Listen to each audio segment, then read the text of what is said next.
विखुरलेले होते. दृष्टांत म्हणजे उदाहरण. स्वामींनी तत्वज्ञान निरूपण करण्यासाठी ज्या गोष्टी जे उदाहरण सांगितले त्यांना दृष्टांत असं म्हणतात. तेही वेगवेगळ्या लीळेमध्ये वेगवेगळ्या प्रकरणानुसार स्वामींनी निरूपण केले होते. त्याचं सुद्धा दृष्टांत नावाचं प्रकरण तयार करायची अनुज्ञा मागितली.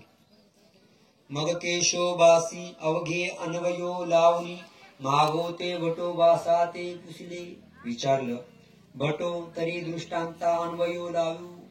सगळे दृष्टांत एका ठिकाणी एका रांगेनं म्हणजे अंतुलाचा, बाहेरलाचा, उमऱ्यावरचिलाचा, कुकडीचा असे एकत्र लावू का? भटोबासी मानिले, होकार दिला. मग केशोबासी भटोबासा ते पुसपुसो दृष्टांत प्रकरणा ही अन्वयो लाविला. दृष्टांत प्रकरण सुद्धा एका मागे एक असे दृष्टांत तयार केले. दृष्टांती द्राष्टांतिक केले. त्या दृष्टांताचा सिद्धांत काय, तात्पर्य अर्थ काय ते तयार केले. अवघ्या दृष्टांता लापिका लाविलिया. दोन दृष्टांतांचा एकमेकाशी काय संबंध आहे त्या लापिका तयार केल्या. या ते 10वे प्रकरण म्हणती. याला 10वं प्रकरण असं म्हणतात. 9 प्रकरण 10वं प्रकरण दृष्टांत. तैसेची भटोबासा ते पुसपुसो ती सता आचारा म्हणजे 300 स्वामींची वचन आचारपर. ती सता विचारा 300 स्वामींची वचन विचारपर अन्वयो लाविला. लापिका संबंधे लापिकाही तयार केल्या. मग येत राजोरकर लक्ष्मणराय केशववासाचा वचनक्रम घेऊन लक्षणे केली. मग केशराज व्यासांनी लावलेल्या आचारपर विचारपर वचनांचा संदर्भ घेऊन लक्ष्मणवासांनी लक्षण स्थळ तयार केलं. ऐशे शास्त्रा संबंधू लाविला. अशा पद्धतीने संपूर्ण शास्त्राचा संबंध अन्वय लाविला. विरहे लक्ष्मण भट्टा ईश्वर विरहे ज्ञान भास्कर प्रशंसा. आपण काल राजोरकर लक्ष्मण भट्ट बघितले.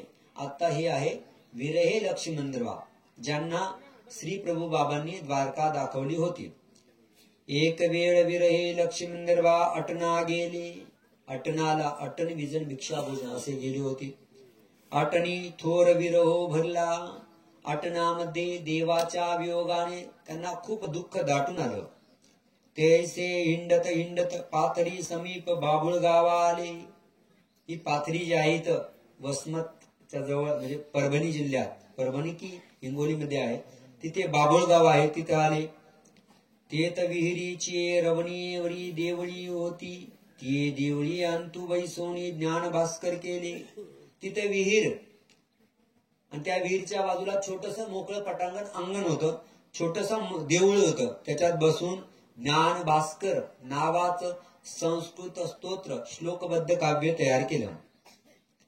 करिता एखादी वेळी दुःखे मूर्छा प्रपन्न होती. आणि ते सगळं करत असताना देवाच्या लीळांचा, देवाच्या ज्ञानाचा, देवाच्या गुणांचा आठव होऊन त्या वेळेला ते दुःखाने मूर्छा यायची.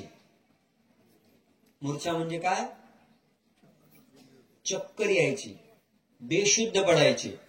मग मागोते सावध होती. काही वेळाने पुन्हा सावध होते व्हायचे, शुद्धीवरती यायची. भिक्षेला जायचे.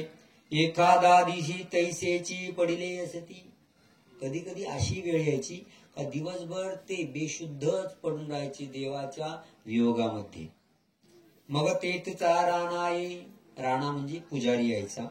तो त्यांना उठवायचा, शुद्धीवरती आणायचा. यापरी स्तोत्र झाले. ज्ञान भास्कर स्तोत्र नावाचा ग्रंथ तयार झाला. मग भटोबासाची भेटी आली. भटोबासाच्या भेटीला आले. पोथी भटोबासाचा हाती दिली. तयार झालेली पोथी भटोबासांकडे दिली. भटोबासी पाहिली, बघितली, वाचली आणि थोर मानवले. त्यांना आवडलं. तोखले, संतुष्ट झाले, समाधान वाटलं. ते शब्द न येतीची.